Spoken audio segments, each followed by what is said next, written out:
Un projet de mare pédagogique pour la réserve naturelle Trésor située sur la montagne de Caux. Nous en parlerons avec Céline Janton, conservatrice de la réserve. Elle est l'invitée de ce journal. Bonsoir et merci. Retour en Guyane avec une mare pédagogique au sein de la réserve naturelle Trésor, un nouvel espace dédié à la sensibilisation à l'environnement. Grâce à cette mare, les gardes animateurs de la réserve pourront vous faire découvrir les nombreuses espèces qui vivent en relation avec cet habitat. Et vous pourrez même observer de plus près les phénomènes liés à la reproduction des batraciens. Laurence Tanciopo et Adrien Vallée. La future mare pédagogique pourra être naturelle comme ici, ou artificielle et créée dans un lieu facilement accessible. Mais dans tous les cas, elle permettra aux visiteurs de comprendre la richesse de la vie animale et végétale qui s'y développe et que l'on ne soupçonne pas.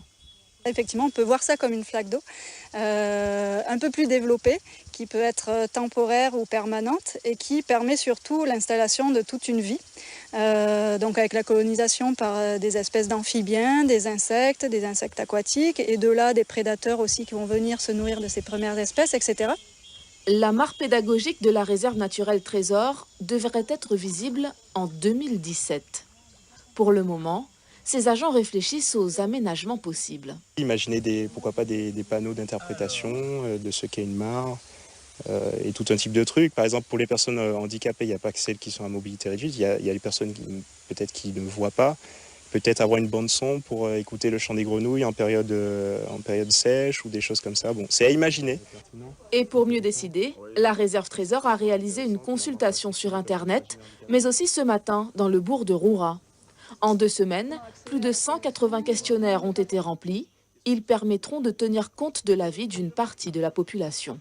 J'imagine que, surtout pour les enfants, ça sera une très très bonne chose. Dans la zone réserve, c'est intéressant. Pourquoi, selon vous?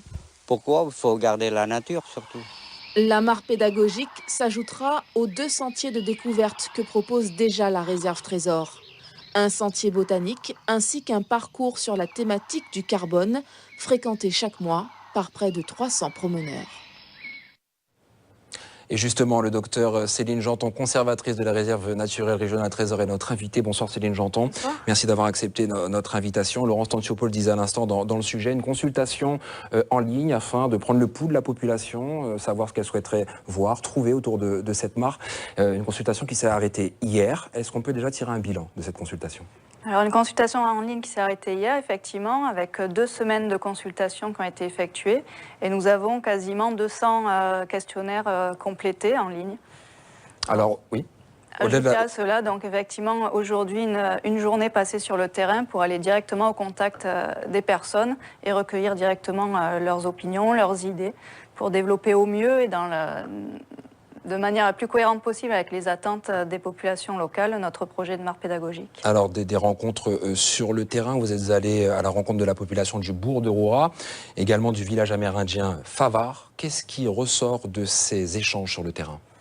Alors ce qui est marquant et ce qui est très positif, c'est que les personnes sont tout à fait volontaires en fait pour participer à cette consultation et exprimer leurs attentes et leurs avis, mais aussi et du coup ravis en fait qu'on puisse prendre en compte ces opinions et leur vision peut-être différente de la nature.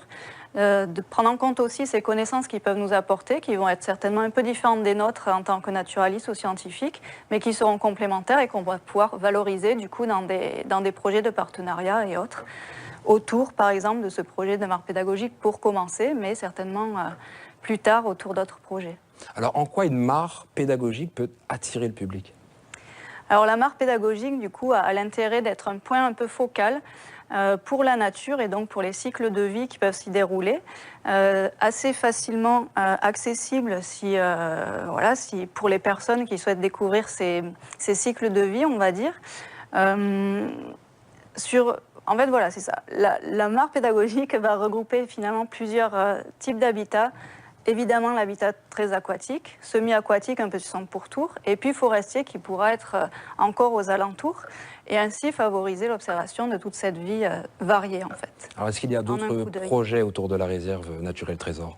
Alors, le projet phare de cette fin d'année, c'est la remise en fonction de notre maison de la réserve, donc qui a été rebâtie cette année, Donc il reste encore quelques finitions à faire au niveau du bâti. Elle sera ensuite aménagée, là encore pédagogiquement, pour favoriser la sensibilisation de tous les visiteurs sur les différentes thématiques, que ce soit la biodiversité, les recherches scientifiques qui sont menées sur la réserve ou tout autre volet. Cette maison sera bien sûr inaugurée aussi, donc nous pensons l'inaugurer avec nos partenaires et proposer certainement un week-end aussi de porte ouverte pour discuter vraiment là aussi dans une logique d'ouverture et d'accueil avec tous les visiteurs qui pourront profiter des animations et des informations qu'on pourra leur fournir. Une dernière question, Céline. J'entends beaucoup voient les réserves d'un mauvais œil. Certains disent que c'est une façon de mettre la Guyane sous cloche. Comment les rassurer à ce niveau ? En constatant ce qu'on a pu faire aujourd'hui, effectivement, on rentre vraiment dans cette logique, dans cette dynamique d'ouverture et de consultation des personnes, parce que, alors, pour ma part, je pense que l'expression mise sous cloche est un peu archaïque. En tout cas, je pense qu'elle fait vraiment partie d'anciens modes de gestion qui peut-être étaient un peu trop excluantes. Je suis personnellement convaincue qu'en fait, ces espaces naturels qu'on souhaite protéger le seront d'autant mieux si on le fait en concertation avec les populations et les acteurs locaux, de telle sorte que chacun puisse se sentir impliqué et s'approprier ces espaces protégés qui sont protégés au bénéfice de tous. Merci beaucoup Céline Janton. Je rappelle que vous êtes docteur en biologie et conservatrice de la réserve naturelle régionale Trésor. Merci d'avoir été notre invitée. Merci.